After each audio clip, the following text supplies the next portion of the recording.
Este falava ainda, quando veio outro e disse: Estando teus filhos e tuas filhas comendo e bebendo vinho em casa do teu irmão primogênito, eis que se levantou grande vento do lado do deserto, e deu nos 4 cantos da casa, a qual caiu sobre eles, e morreram. Só eu escapei, para trazer-te a nova. Então Jó se levantou, rasgou o seu manto, rapou a cabeça e lançou-se em terra e adorou. E disse: Nu saí do ventre de minha mãe, e nu voltarei. O Senhor o deu, e o Senhor o tomou. Bendito seja o nome do Senhor. Em tudo isto Jó não pecou, nem atribuiu a Deus falta alguma. Maravilhosa essa história, e maravilhosa ainda a resposta, né? A atitude de Jó diante de tão grande sofrimento. É possível que qualquer um de nós aqui, com 10% dessas catástrofes que vieram sobre a vida de Jó, teria se desviado do caminho, ou teria realmente se irado ou se revoltado contra Deus. O fato é que esse homem, ele teve a sua vida tocada por um ser nojento chamado Satanás. Deus permitiu que isso acontecesse.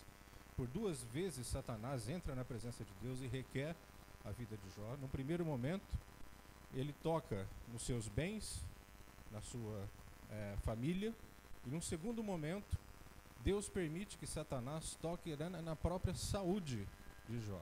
Todavia, Deus coloca um limite.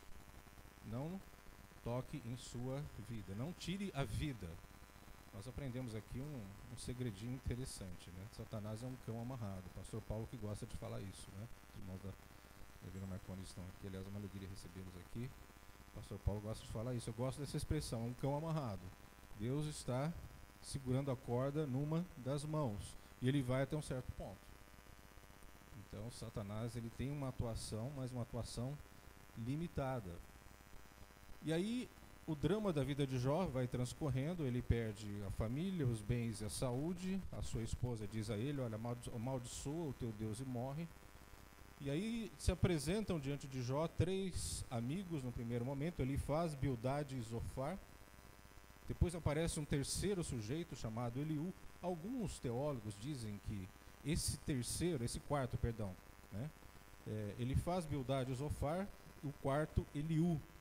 Esse Eliú significaria o Espírito Santo, porque a postura de Eliú diante do sofrimento de Jó é no sentido de fazê-lo se dobrar humildemente diante daquilo que Deus estava permitindo que acontecesse sobre a sua vida. Os outros 3 amigos de Jó, Elifaz, Bildade e Zofar, eles tentam explicar o sofrimento de Jó, buscando na vida dele um pecado que justificasse aquilo. Então, esses 3 primeiros amigos, o tempo todo nós vamos perceber isso, nós vamos ver alguns versículos, talvez hoje não tenhamos tempo para isso, mas nos próximos encontros nós vamos ir mais no detalhe. Estou passando apenas fazendo uma panorâmica. Eles estão o tempo todo tentando descobrir onde Jó pecou. Onde foi que Jó pisou na bola para que justificasse esse sofrimento. Via de regra, irmãos, a nossa mente funciona mais ou menos assim, né? Nós tentamos estabelecer uma relação, uma lei de causa e efeito. Por que que isso está acontecendo na minha vida? Tem que ter um motivo, tem que ter uma origem. Alguma coisa de errada eu fiz. E surgem explicações teológicas, simplistas até, para tentar explicar por que que isso acontece. Todavia, um dos grandes méritos do livro de Jó é quebrar essa teologia de causa e efeito. É nos mostrar que quando nós lidamos com Deus, o Todo-Poderoso, o Soberano, que faz aquilo que Ele quer, porque se Deus tivesse que prestar contas a alguém daquilo que Ele faz, Ele não seria Deus. Não existe ninguém superior a Ele a quem lhe deva submissão. Vocês concordam comigo? Ou existe um Deus do Deus? Não existe. É o único ser que nunca foi criado, que sempre existiu. Ele é o Criador, ele não é criatura. E isso é um dos pontos que são tratados de forma profunda no livro de Jó. A impressão que dá é que naquele tempo a teologia, ou pelo menos o sentimento, a filosofia reinante naquela época era essa. Se está acontecendo alguma coisa de errado com você, você pecou, você fez alguma coisa que produziu isso na sua vida. Só que olhando para o livro de Jó, nós vemos Deus se referir ao próprio Jó com elogios que talvez você não encontre com tanta facilidade em outros personagens bíblicos, né? E Deus diz que esse homem chamado Jó era justo, né? Justo Jó, né? Poucas pessoas na Bíblia receberam esse adjetivo da parte de Deus, o justo Jó. Todavia, a justiça de Jó não foi suficientemente protetora para que ele não passasse por todos esses dissabores, né? Esse é um dos mecanismos que nós vamos estar estudando e tentando entender no livro de Jó. Bom, o drama de Jó continua. Jó, ele entra num embate com Deus. Ele começa a questionar a Deus em alguns momentos do seu drama, o porquê isso está acontecendo. Ele chega a amaldiçoar o seu dia, o dia em que ele nasceu, né? Ele chama aquele dia como melhor seria que ele fosse um aborto, que ele não tivesse vindo à luz, diante de tamanho sofrimento. E a enfermidade que acometeu Jó foi uma enfermidade muito grave. Através de alguns especialistas, médicos, né, eles avaliaram todos os sintomas ao longo do livro de Jó. Alguns sintomas da enfermidade que ele teve são mostrados. Por exemplo, escurecimento da pele, enrijecimento da pele, emagrecimento, bichos, né, que são produzidos na pele, mau cheiro. É bem possível que tenha sido uma variedade grave de uma lepra. Existe uma doença com essas características, uma lepra da pior espécie, talvez pênfico, né, uma doença terrível. Eu sei muito bem o que é isso. Minha sogra, ela teve ou tem pênfigo, né? Pênfico é uma doença que está controlada hoje, mas ela produz ulcerações, às vezes, na mucosa do corpo, nas partes internas ou externas do corpo. A pessoa, aos poucos, ela vai apodrecendo viva. E foi essa enfermidade que acometeu Jó. E as pessoas não podiam nem chegar perto dele. Então, o cheiro. E as pessoas também que questionavam o sofrimento de Jó, mas por que esse homem tão justo, que ajudava as viúvas e os órfãos, passa por um sofrimento tão grande? Ele perdeu seus amigos, ele perdeu o respeito da sua comunidade, até o respeito dos mais novos. Nós vamos ver isso no livro, à medida que nós caminharmos pelos versículos do livro de Jó. O fato é que esse homem, ele passa por todo esse sofrimento, mas existe um momento da virada, existe um período, uma fase no livro, nesse drama de Jó, em que as coisas começam a mudar.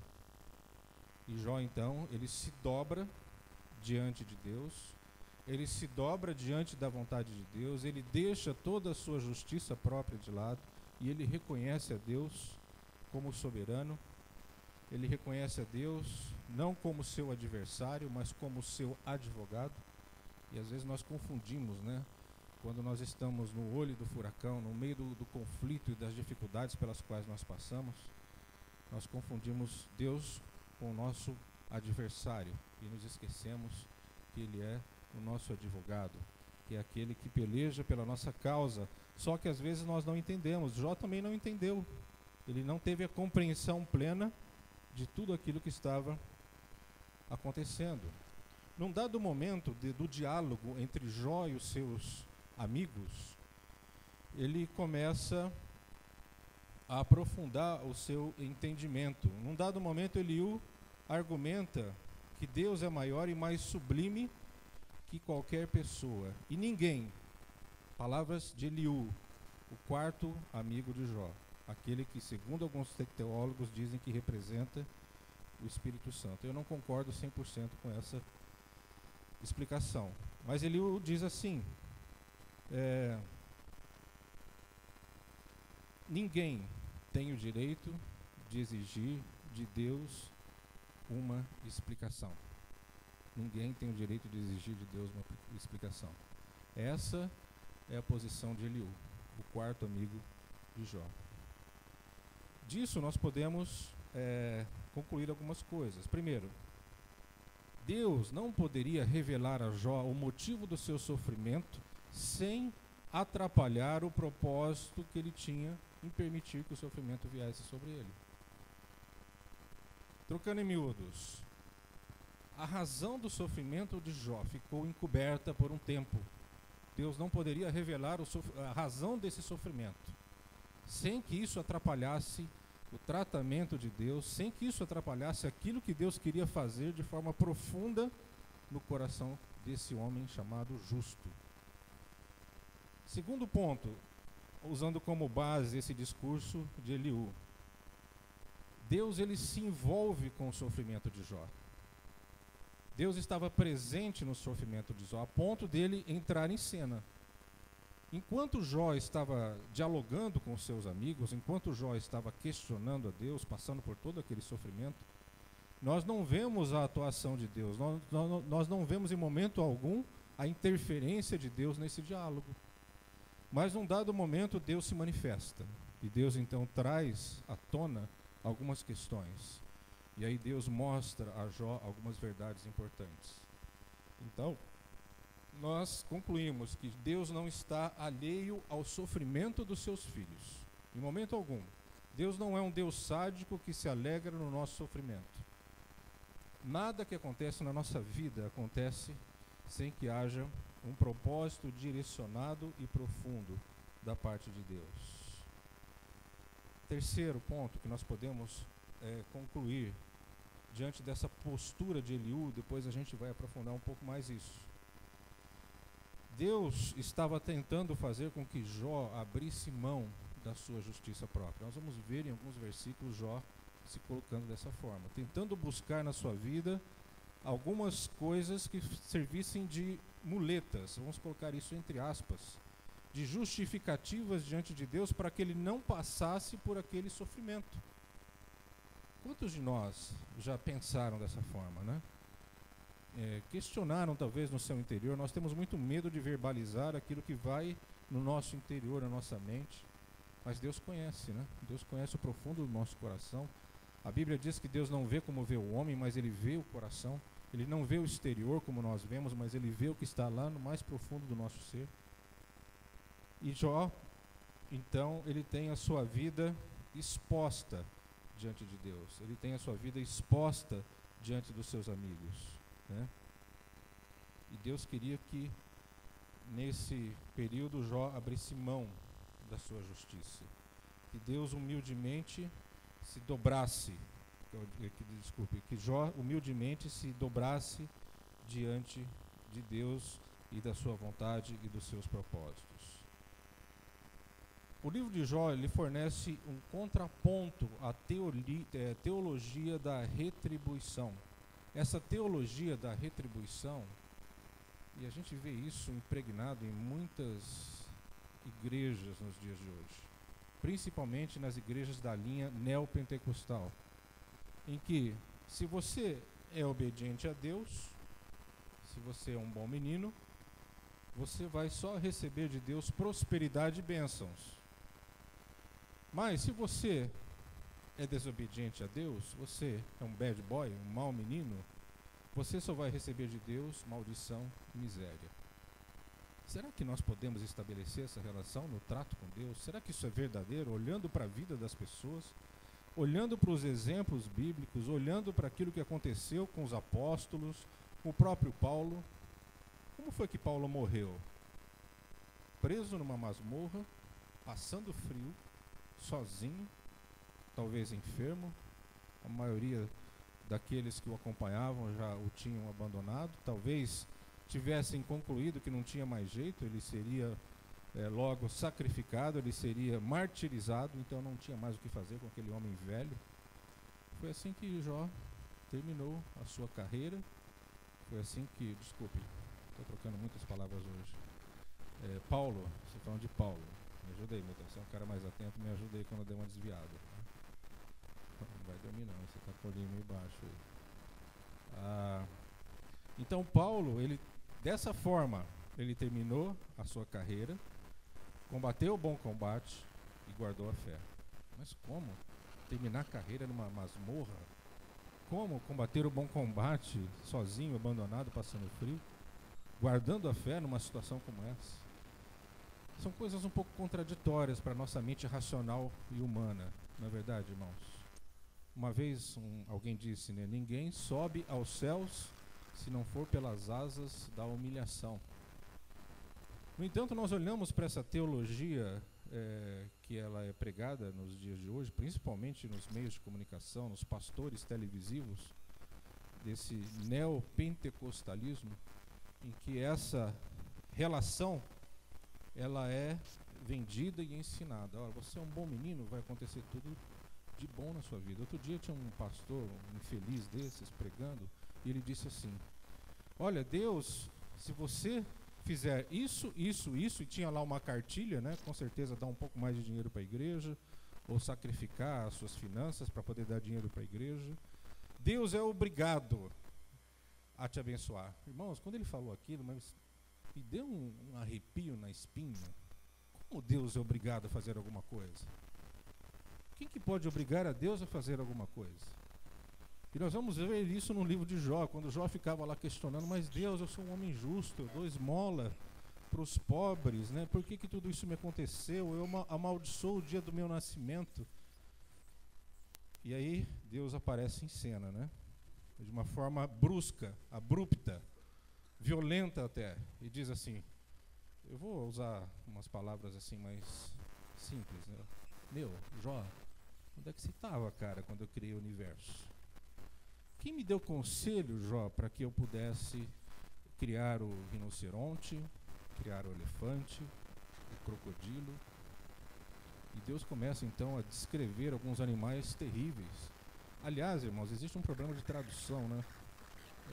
Para que o entendimento fosse melhorado, eles usaram um animal chamado Leviatã. Nós não sabemos que raio de animal é esse, mas em algumas traduções eles colocaram crocodilo, que é mais próximo daquilo que nós conhecemos. E tem um outro animal chamado uma besta, que é traduzido como rinoceronte. Na verdade, o que Deus mostra naquele capítulo, nós vamos chegar lá, no livro de Jó, é muito mais poderoso do que um rinoceronte, um crocodilo. Então eram animais tremendos, que nós não conseguimos entender, talvez animais extintos, não sei, não dá para entrar nesse mérito. Os paleontólogos que se virem para explicar isso. Mas o fato é que Deus entra em cena. Jó, quem é você, cara, para me questionar? E nós temos uma dificuldade de entender esse aspecto de Deus. Nós conhecemos e nos familiarizamos com o aspecto assim amoroso de Deus. Deus é amor. Maravilhoso, Deus é amor. Não é um ursinho puff, ele é amor. Mas tem outro lado da moeda. Deus é fogo consumidor. É a mesma moeda, mas são os dois lados de Deus. O Deus que nos é mostrado ali no Novo Testamento é o mesmo Deus do Velho Testamento, ou ele mudou? Ou nós vamos jogar fora aquele versículo que em Deus não existe mudança nem sombra de variação? É o mesmo Deus. Mas é um Deus que se manifesta na história. E ele mostra alguns aspectos da sua personalidade segundo lhe convém. Segundo é necessário para aquele momento. Mas nós vamos ver também esse lado amoroso de Deus na vida de Jó. Mesmo diante desse turbilhão todo, mesmo diante dessa luta, dessa desgraça que veio sobre a vida de Jó, nós vamos encontrar a graça de Deus sendo manifesta. Uma coisa muito interessante, né? Satanás se apresenta diante de Deus, e Deus permite, e Deus se refere a Jó como justo. Sabe que eu creio que aconteceu? Deus confiava tanto em Jó que permitiu que Satanás tocasse na vida dele. Se Deus não confiasse em Jó, você acha que Deus ia colocar a sua reputação em jogo diante de Satanás? Ele sabia muito bem qual seria a reação de Jó diante de toda essa circunstância. Então Deus pode tocar. Satanás, não satisfeito em tocar na família de Jó, nos seus bens, se apresenta diante de Deus e questiona: mas olha, Jó, ele te serve debalde. Essa palavra debalde significa com interesse. É uma pergunta que Satanás faz. E olha que Satanás é um cara inteligente, né? Se é que tem alguma virtude, é a inteligência. Só que ele usa essa inteligência para o mal, né? Ele sempre coloca dúvida, né? Desde Gênesis foi assim, né? Ele colocou uma dúvida, mas será que é assim mesmo que Deus disse? Né? E ele entra na presença de Deus, colocando também uma dúvida. Na verdade, Satanás estava afrontando o próprio Deus. Ele estava dizendo para Deus: olha, o teu justo servo Jó, ele te serve. Sabe por que ele te serve? Porque ele tem interesses. Quais são os interesses? Ser abençoado, receber prosperidade, receber coisas boas, receber só bênçãos. E quando você liga a televisão e vê esses pastores pregando, você só encontra isso. Faça isso, passo 1, passo 2, passo 3. Venha aqui na igreja, eles tentam sempre te levar para a igreja. Chegando lá, então, aí você está na roça, porque se você não estiver muito firme, eles levam a tua carteira embora. Melhor deixar a carteira em casa. Se você resolver numa igreja dessas. Meu pai uma vez foi, né, mas não vou falar o nome porque é questão ética, mas dá vontade de falar. Ele foi nessa igreja e lá eles começaram com uma oferta de R$1.000. Aí apareceu 3, 4 lá que deram oferta. Aí baixou para acho que 500, mais uma meia dúzia, R$100. Daqui a pouco, bom, irmãos, aí depois de ter tosqueado as ovelhas, essa expressão tosquear ovelhas, irmãos, é isso aí, arrancar dinheiro do povo. Agora a oferta da viúva pobre, né? Aí foi aquele monte de gente lá para frente, né, com umas moedinhas. E meu pai saiu escandalizado com aquele negócio lá, né? Ficou, nunca mais volto nesse lugar.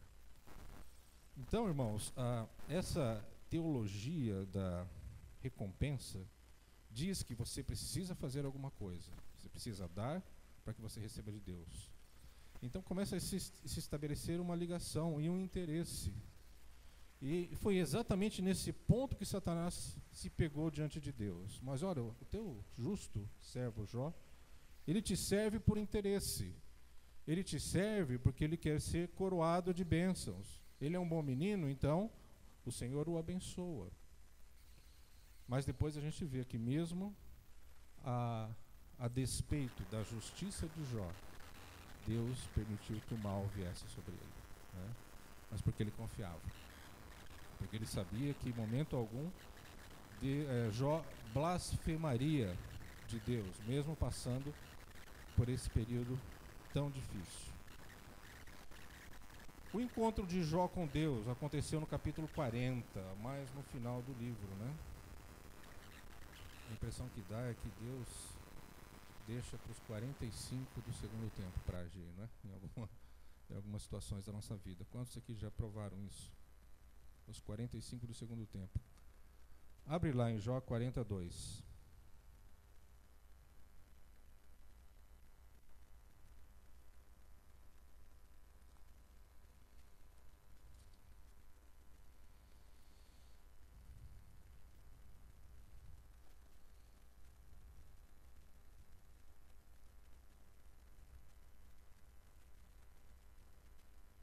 Eu vou ler até o 6. Disse mais o Senhor a Jó. Então veja que Deus já estava em cena. Então já se passaram os diálogos com os 3 primeiros amigos de Jó, com Eliú, que foi o 4. Agora Deus entra em cena do drama de Jó. Nós vamos depois explorar melhor esses diálogos, tá, que aconteceram entre Jó e os seus amigos. Disse mais o Senhor a Jó: acaso quem usa de censuras contenderá com o Todo-Poderoso? Quem assim argue a Deus que responda? Então Jó respondeu ao Senhor e disse: sou indigno, que te responderia eu? Ponho a mão na minha boca, uma vez falei e não replicarei. Aliás, 2 vezes, porém, não prosseguirei. Nesse ponto da história, do drama de Jó, ele já estava tão moído, esse homem estava tão cansado, tão destruído interiormente. E a impressão que dá é que Deus era exatamente isso que ele queria. Ele queria implodir a estrutura teológica de Jó. Ele queria implodir a estrutura teológica dos amigos de Jó. Depois nós vemos lá no final que Jó ora pelos seus amigos, né? Os mesmos amigos que tentavam achar nele a razão de tanto sofrimento, do seu pecado, do seu erro, da sua falha, né? Então ali nessa situação nós vemos um total rendimento. É como se Jó tivesse deposto as suas armas diante de Deus. Eu não quero mais lutar contra o Todo-Poderoso, porque ele é mais forte do que eu.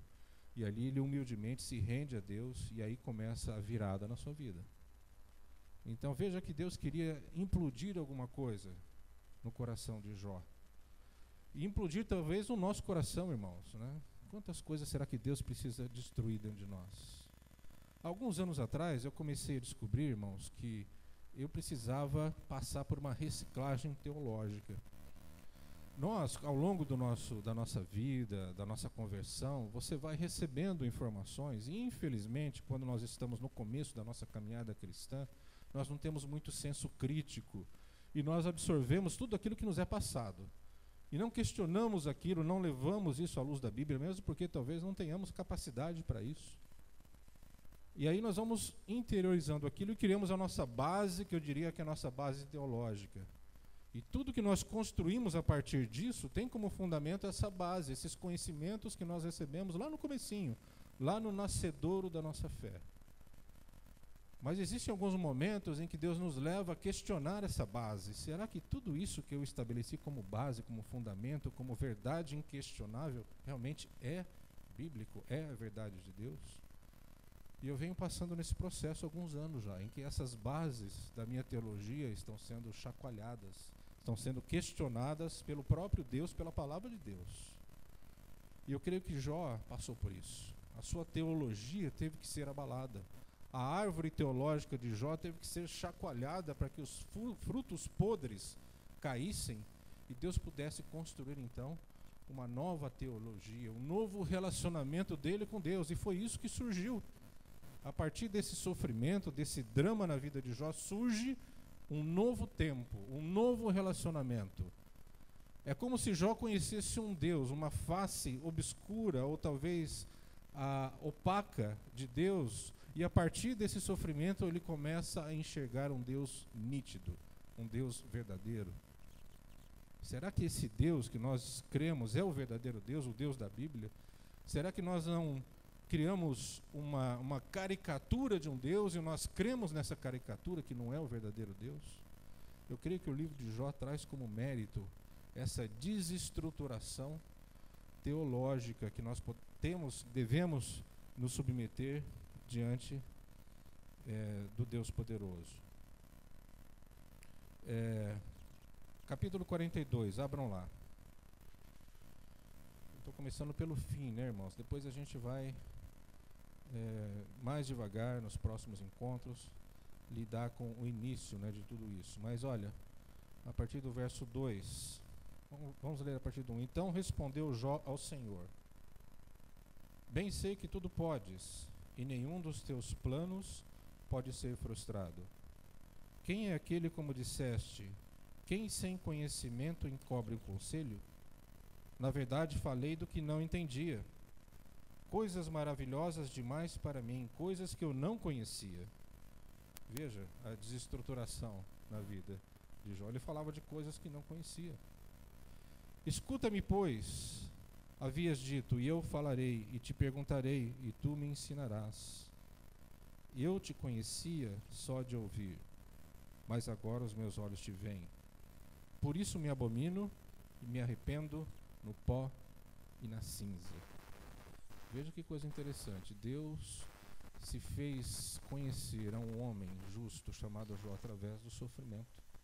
E aqui nós encontramos a manifestação da graça de Deus, da graça e da misericórdia de Deus na vida de um homem que através do sofrimento ele começa a conhecer esse Deus. E quando nós chegamos nesse ponto da nossa vida, irmãos, quando nós conhecemos esse Deus verdadeiro, não uma caricatura de um Deus, o sofrimento se torna tão pequeno, tão ínfimo, em que nós podemos viver numa outra dimensão, num outro patamar. Não que o sofrimento não venha nos trazer tristeza e lágrimas, mas ele não se torna tão devastador, não se torna tão destruidor, não se apresenta a nós como um gigante, como um Golias que nós não podemos vencer, né?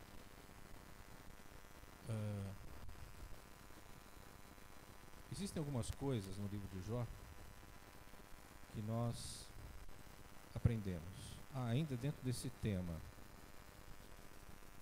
Como foi que Jó se conhecer. Hoje nós lemos muitos livros de autoajuda, né? Se você for, infelizmente, irmão, se você entrar numa livraria evangélica, o que você vai achar de livro de autoajuda é impressionante. São livros que fazem com que o homem olhe para dentro de si mesmo e se conheça melhor, né? Nada contra a psicologia. Eu acho que a psicologia é uma ciência e tem as suas ferramentas que são importantes para nos levar à cura da alma, das emoções. Mas qual é a técnica da psicologia? Levar o homem para dentro de si para buscar o autoconhecimento, né? Quer dizer, o homem encontra dentro dele as respostas para suas indagações, para suas questões, para seus traumas. Mas quando nós vamos para a Bíblia, irmãos, o caminho é o inverso. A Bíblia não nos leva para dentro de nós. A Bíblia nos leva para Deus. À medida que nós nos aproximamos de Deus, aí nós conhecemos quem nós somos. À medida em que a luz de Cristo ilumina o nosso ser, o nosso interior, aí nós sabemos. Aí eu fico sabendo quem é o Heraldo, eu fico sabendo quem é o Tony, quem é a Adriana, quem é o Milton. É só a luz de Cristo que pode nos mostrar isso. Então, quando o Jó mergulhou dentro de si e disse essas palavras, né? Com ouvidos meus ouvidos, mas agora te veem os meus olhos. E aí ele conclui essa frase: por isso me abomino e me arrependo no pó e na cinza. Então, quando ele conheceu esse Deus verdadeiro, não Deus caricato, ele então conheceu a si mesmo. Ele reconheceu que ele era pó, ele reconheceu que ele não era nada, ele reconheceu que ele carecia da graça de Deus, em que todos os seus argumentos eram loucura diante de Deus. Ele reconhece que a sabedoria humana, ela é loucura para Deus, e aí ele se arrepende. Mas o caminho não foi mergulhar dentro de si mesmo, o caminho foi se aproximar de Deus.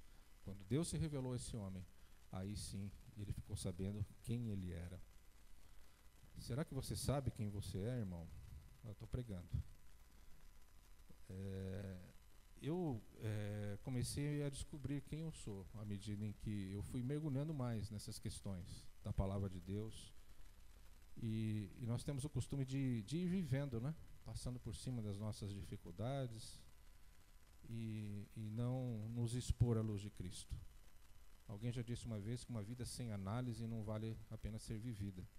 Uma vida análise da palavra de Deus. Essa análise significa exposição a Deus. Uma exposição sincera, verdadeira, reconhecendo, né, os nossos pecados, tendo a coragem de entrar na presença de Deus e confessar os nossos pecados. Confessar os pensamentos que passam dentro de nós. E diante dessa desestruturação teológica, irmãos, eu tive que reconhecer que eu ensinei coisas erradas. Eu ensinei coisas erradas para o povo de Deus. Porque a minha teologia foi construída em cima de uma base podre. Não em todos os aspectos, é claro, mas alguns aspectos estavam corrompidos por conhecimento humano, por psicologia, por sociologia, por coisas que não são da palavra de Deus. Então foi construído um conhecimento em cima dessa base não confiável e que precisou ser demolido. Todos nós precisamos nos expor a isso, irmãos. O que precisa ser chacoalhado na nossa vida, na nossa teologia? O que precisa ser mudado na forma como nós olhamos para Deus? Jó passou por isso. Deus usou no caso de Jó o sofrimento. Talvez, não quero dizer que ele vai usar na sua vida o sofrimento. Deus, ele age na sua multiforme sabedoria, graça. Deus é extremamente criativo, ele conhece muito bem cada um de nós, ele sabe como tocar nas nossas vidas, não para destruição, mas para elevação. E ele não tem receitas de bolo.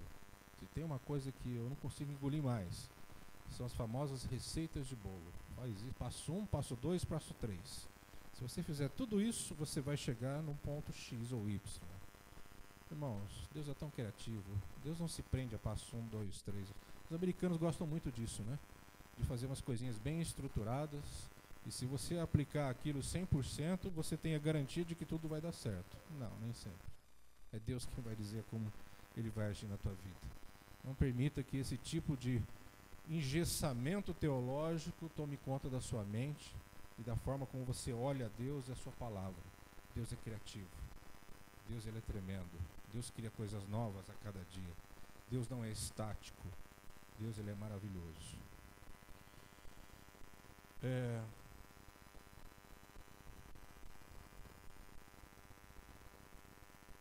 Algumas coisas que nós podemos trazer para a nossa vida pessoal, quando olhamos para o livro de Jó. Primeiro, Deus é soberano. Não conseguimos entender como ele age apenas pela nossa razão. É uma questão de fé. A fé é uma confiança plena. Newton pregou, né? Algumas quintas atrás, falou sobre, não foi esse o tema, mas durante a sua exposição você tocou nesse assunto, fé. Isso é fundamental, irmãos. Cristianismo sem fé é uma mentira. Fé significa confiança irrestrita, né? Como está a nossa fé em relação a Deus? Segundo ponto, segunda aplicação que nós podemos ter para a nossa vida. Já mencionei, compreender a nós mesmos, né? Nós conseguimos compreender a nós mesmos à medida em que conhecemos a Deus e como Ele age. Aí sim nós nos conhecemos. Terceiro, quando tragédias acontecem, temos a tendência de transformar Deus num adversário, não no nosso advogado. Temos duas saídas. Ou nós nos prostramos diante disso, da vontade de Deus, né, humildemente, ou nós entramos num embate com Deus, num questionamento com Deus. O Jó passou por essa fase durante o seu drama. Ele entrou num embate com Deus. Já viram uma pessoa se afogando? Espero que não, é horrível. E uma vez um técnico em salvamento, ele me disse o seguinte: se você não tem experiência em salvamento na água, não tente salvar a pessoa num primeiro momento. Enquanto ela estiver se debatendo com toda a força do seu ser, se você se aproximar dela e tentar salvar como um herói, você vai para o fundo junto com ela. Porque ela vai ter tanta força, ela vai agarrar no seu pescoço ou onde ela achar alguma coisa sólida e vai grudar com uma tal força que você não vai conseguir soltar mais. Então morre você e morre ela também. A técnica é você esperar um pouco. Imagina, uma pessoa se afogando e você esperando. Tá, vamos lá. 3 minutos, a pessoa lá se debatendo. 4 minutos, tá lá ainda. Quando você vê que a água não está agitando muito, é hora de você ir. Porque a pessoa está sem força já, é a hora de você resgatar, porque é só assim que você vai conseguir. Eu penso que Deus às vezes age assim conosco, irmãos. A gente está se debatendo. Já estava se debatendo naquela situação toda, aquela enfermidade, coisa horrível. E Deus estava esperando com que as forças de Jó acabassem, que os argumentos de Jó acabassem, que as muletas de Jó fossem todas elas sistematicamente sendo quebradas, sendo aniquiladas. E só então Deus entra em cena. No finalzinho da história, aos 45 do segundo tempo, Deus entra em cena. E aí a situação da vida de Jó muda. Mas teve que chegar quase que morrer afogado. E é só assim que você vai conseguir salvar alguém. Penso que Deus age assim também com alguns de nós. Por que Ele age assim? Porque nós somos duros, irmãos. Vamos ser sinceros. Nós não somos duros. Nós não somos orgulhosos. Não tem dentro de nós a semente maligna do orgulho, né? Uma vez eu li um estudo que falava lá, olha, os crentes eles têm lá os seus problemas, né? Uns têm problema com pornografia, outros têm problema com a mentira, outros têm problema com falsidade, cada um tem o seu problema, o seu pecado de estimação, mas existe um pecado que é um denominador comum em todos os crentes, que é o orgulho. Pode estar escondidinho lá, às vezes um orgulho até na humildade. Umas pessoas que tentam se mostrar muito humildes, no fundo existe uma semente do orgulho tentando mostrar que ela é superior no seu nível de humildade. Essa semente da humildade, do orgulho, ela é maligna, ela nos destrói. Destruiu Satanás, destruiu Adão e Eva e pode nos destruir também, né? O Senhor nos dê graça. Vou parar por aqui, irmãos. Na próxima quinta-feira nós vamos continuar. Eu vou ainda falar alguma coisa sobre a introdução, depois a gente vai entrar em alguns capítulos. do livro de Jó e, com a graça de Deus, aprender algumas coisas a respeito disso. Vamos ficar em pé, vamos orar. Esse material, irmãos, ele vai estar na íntegra, disponível no site para você fazer download a partir de amanhã. Então, se você quiser... Agora, eu preparei isso aqui, para mim faz muito sentido isso aqui, agora não sei se para vocês vai fazer. Eu citei alguns versículos e fiz comentários sobre todos os versículos que me chamaram a atenção no livro de Jó. Essa introdução que eu passei para vocês hoje, isso sim está na íntegra, de forma textual, mas depois os comentários, versículo a versículo, são muito curtos, mas pode te ajudar e que seja de estímulo para você aprofundar o seu conhecimento, de repente até trazer coisas novas. Eu não domino todas as verdades, os mistérios do livro de Jó. Se vocês quiserem contribuir, a sua contribuição vai ser bem-vinda, de acordo com aquilo que Deus ministrar ao teu coração. Amém?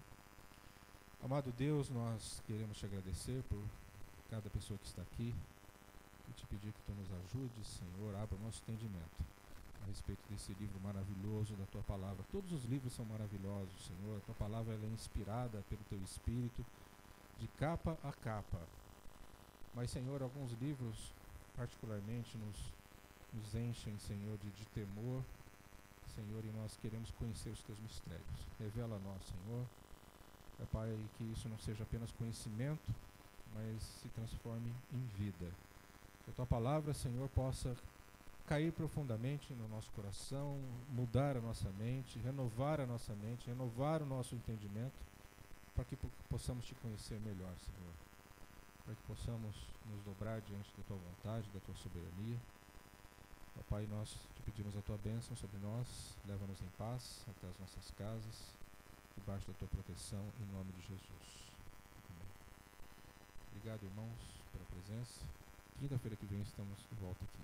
Amém? Amém?